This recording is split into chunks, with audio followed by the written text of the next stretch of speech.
This is Amy, the Black Cat Stitcher, and it is currently May 1st in the evening, and I'm filming this at a different time than I did my last video because I wanted to do it when it was a little bit darker outside because I wanted to introduce my leopard gecko, Tangerine. And Tangerine is nocturnal, so I wanted to do it at the nighttime so that he would be awake to say hi to everyone.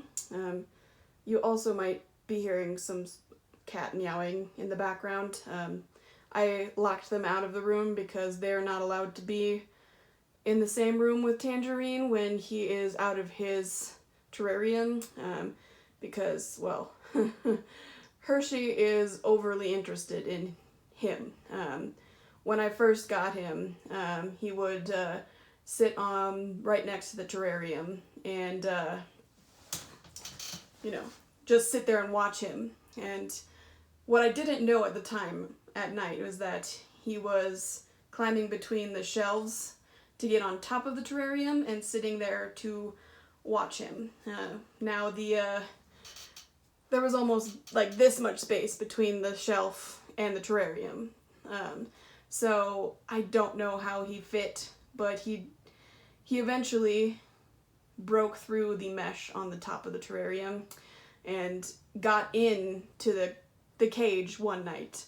I heard him squeaking, from my bedroom because the cage at that time was in my living room. And I went and saw a black cat sitting in the lizard cage. Thank God he was able to hide in his cave and he didn't get hurt. But I had to, try and cat-proof the cage. So I put some window screen, around it so he couldn't army crawl on top of it. And I also went to the other side and I put one of the extra shelves and zip tied it to the side so that he couldn't jump from the other side onto the top of the terrarium. But that didn't work even because, when one door closes, another one opens, apparently. So Hershey started climbing the side of the wire mesh shelves, or the wire shelves that I had put on the opposite side to get to the shelf above the terrarium. And now I'm working on getting a second reptile, hopefully at the beginning of May, which I will also share with you when he or she gets here. But I have some hot heat lamps on top of the shelf now. So I had to put some cardboard boxes on the shelf so he couldn't climb the side of the cage like a ninja or some sort of parkour expert. But yeah, so he wouldn't burn himself on the heat lamps. But yeah, I had to block every possible way for him, Hershey, to get to the top of the cage, and because he's just so interested in getting to him. So yeah, this is Tangerine. I don't want to stress him out anymore, than he might already be. And I will put him back in his terrarium now and let the hooligans in. But yeah, and then I'll, get back to the regular Flosstube. Pause. Back from putting him in his cage, and I've let the cats in. They'll probably come to say hello. Shall I? Hi, Hershey. I'll introduce to you Ninja Cat. This is Hersh. He is one of my black cats. But yeah, say hi to everyone, Hersh. Kiss might make an appearance at some point, but I'm not gonna force him to make an introduction to the Flosstubes. But yeah, let's get to the actual the actual cross stitch stuff. So this week, I'm going to somewhat introduce you, I guess, to my rotation and the way I choose which whip or work in progress that I'm going to work on during the week. Like I said in my previous video, I downloaded one of those tiny decision wheels, and I have all of my projects on that, which I spin daily during the week. And whatever it lands on, I tend to work on, although I have in the past made executive decisions if I really didn't feel like working on a particular project. But yeah, here I'll start with the whips that I worked on this week.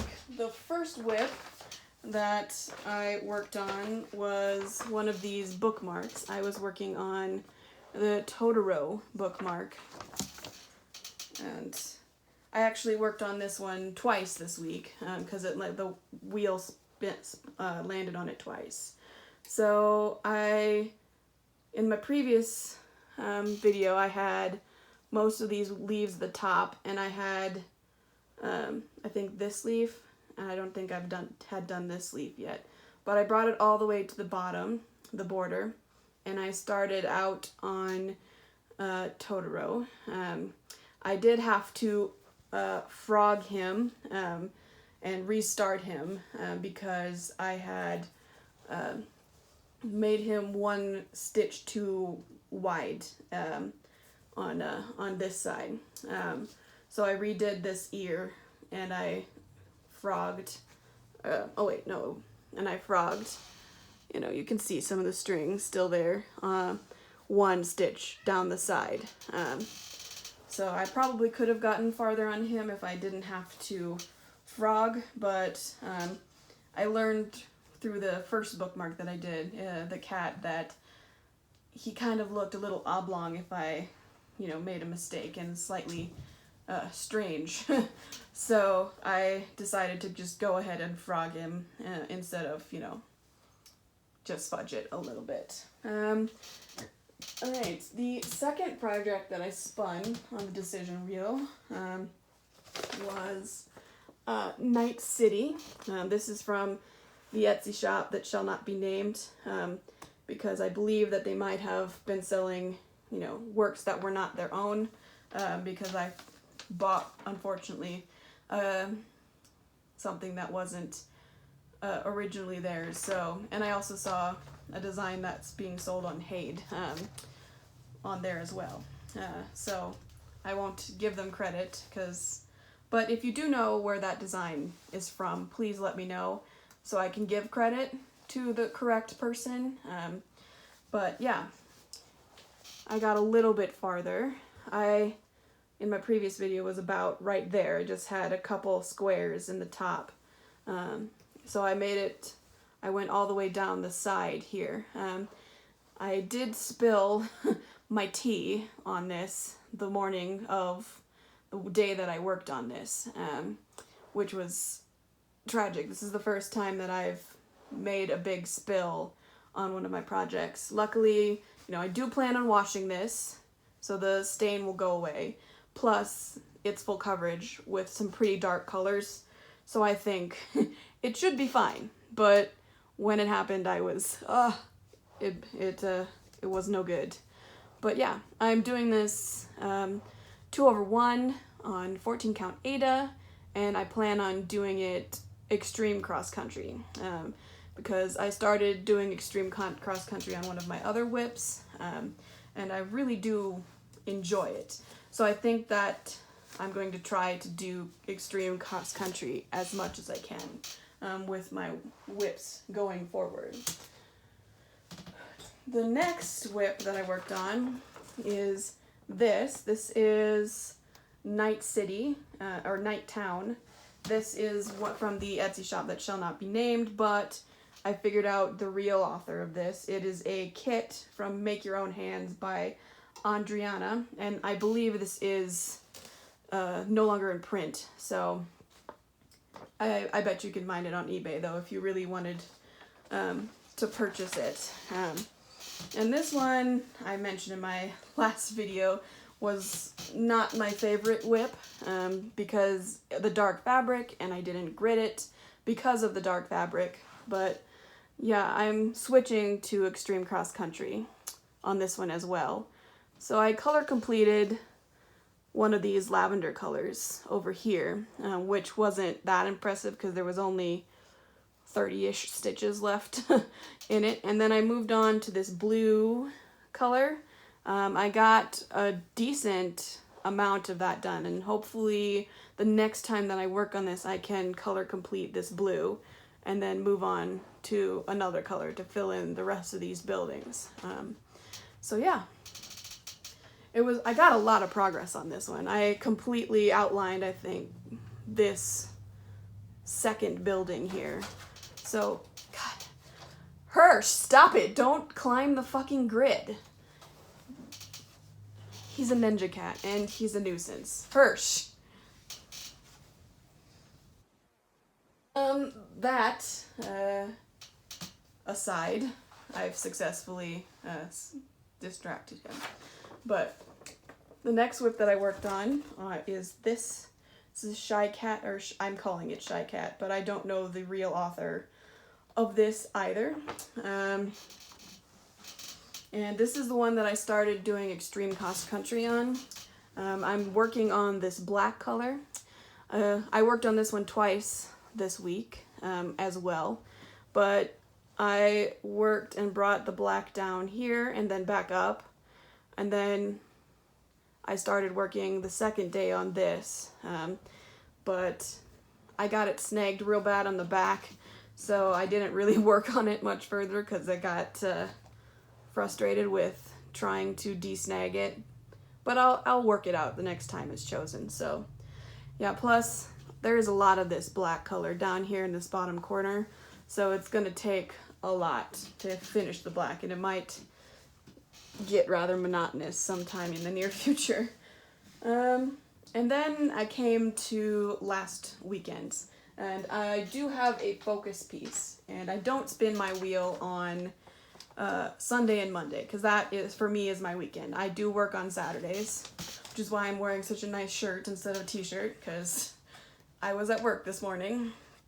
But anyway, my focus piece I work on over the weekend, because I get the majority of my stitchy time over the weekend, and I can probably get maybe like 6-ish hours per day to work on it if I have nothing else or nowhere else to go.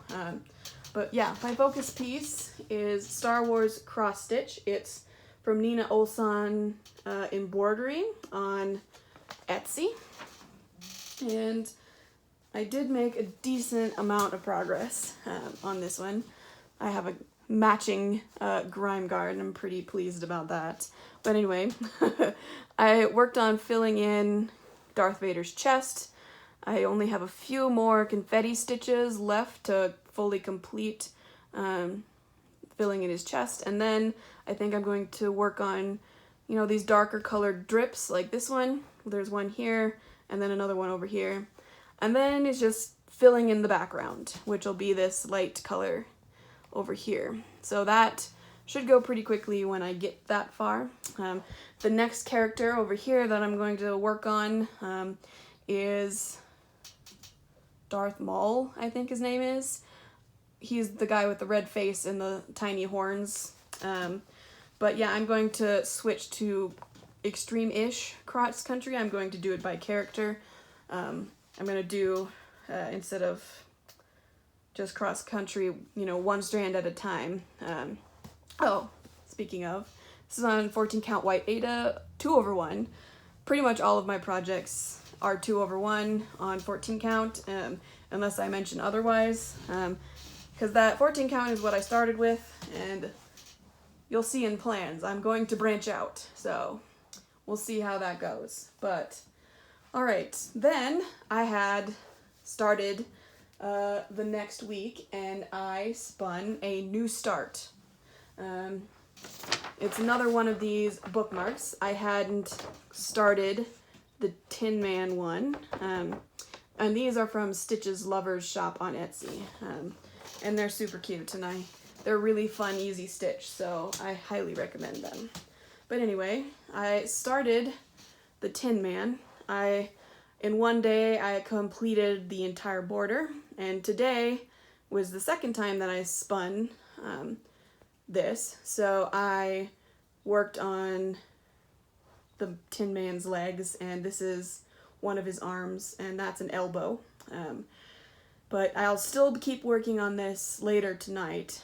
So I will be able to show you some more progress on this next week as well. And then I also this week spun my little embroidery project.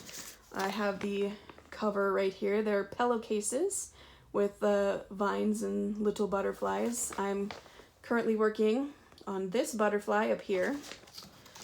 I had a little bit of the black satin stitch to finish on this wing. It could have been this wing. I might have been completely wrong, but then I picked up this blue and started the satin stitch in that wing. I was going to just stitch from colors I had in my stash, but when I picked up the pattern again, it turned out that I had all of the required colors in my stash already. So I'm just going to switch and do the required colors. I do, however, have a bit of a question, I guess. This center part of the wing is going to be a darker colored blue, I think. Or is it purple? I think it's pink, purple, one of those two. Anyway, it has satin, the pattern says it calls for satin stitch in the center as well, in that darker color, but there's also the symbol there for a French knot. So I don't know exactly how you do that in embroidery. Do you do the satin stitch around the French knot, or do you put the French knot on top of the satin stitch? Suppose I can Google it when I get there, but if you guys embroider as well and know the answer, just let me know in the comments, because I mean, I would like to know how I'm going to end up doing that. But yeah, let's see. And the last project that I spun this week is my bubble cat. I don't have the cover photo for this anymore because I lost it. I have it uploaded, the pattern uploaded on PDF reader, but I lost the physical copy. And yeah, anyway, it's going to be a cat with bubbles. In the previous video when I showed you this, it only had this dark navy color block. I outlined part of the entire bubble here. When I pick this up again, I'll probably fill in this navy color beside the bubble as far as I can go until I get bored, and then I'll go back to the bubble. Because there is a lot of that dark navy blue background. So yeah, I don't want to get bored with it, so I'll definitely be doing as much as that as I can stand every time that I spin that on the wheel. But yeah, next we are going into plans. As I mentioned in my previous video, I had purchased the pattern for Museum's Shelf by Amy Stewart from Heaven and Earth Designs. I work at a museum, so of course I had to do it, and I am doing the regular max color version, but at that point I was waiting for the fabric to arrive, which, ta-da, I haven't made a start yet, but I have the fabric. So whenever that comes up on the wheel, I will be making that start. And I will be doing it on, this is where I'm branching out from 14 count White Aida. This is 25 count Easy Grid Lugana. So I'm going for a higher count. We'll see how that goes. Oh, and I got my Black Cat needle minder. I love this one. It's from Top Knot Stitcher on Etsy. I love that needle minder.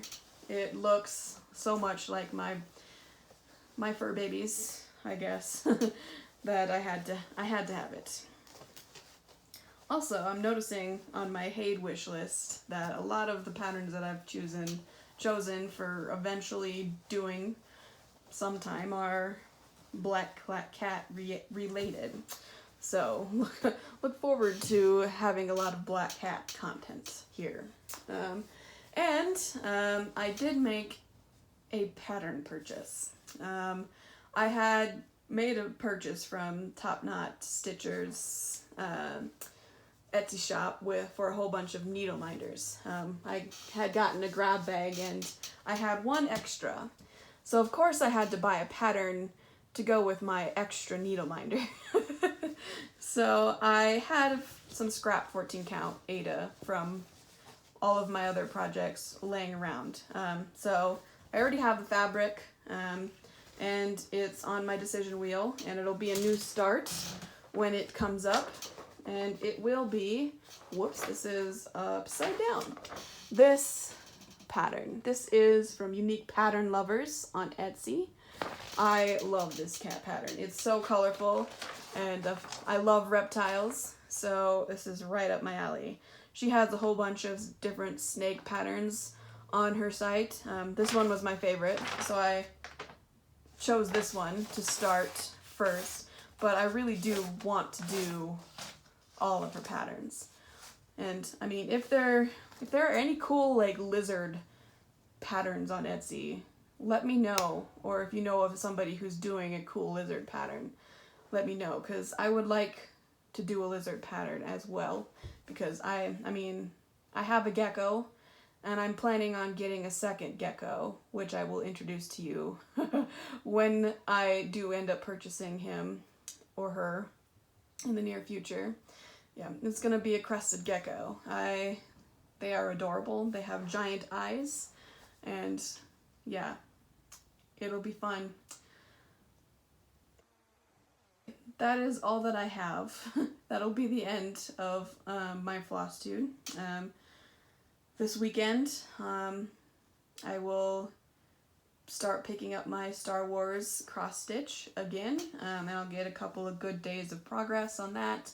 And then starting on Tuesday, I will start spinning the wheel, and we'll see what it lands on, and what whips I'll get to work on next week. I mean, this week it kind of turned out that I worked on every single whip that I have, except for one of my bookmarks and museum shelf, and plus, I guess, my new purchase, but I didn't put that on the wheel until really this morning, honestly. So yeah, we'll see what I have to show you and what progress I can make next week.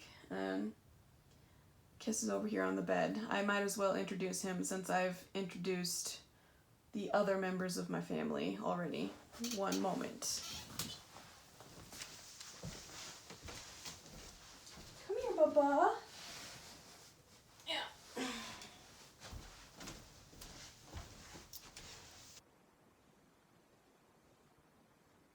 This is Kiss. He's a little bit more nervous than Hershey, so I'm gonna let him go. But yep, they're Hershey and Kiss. They're brothers. They're litter mates. And yeah, that is the end, officially, actually, of my Flosstube. Goodbye, everyone. I will see you in another 2 weeks.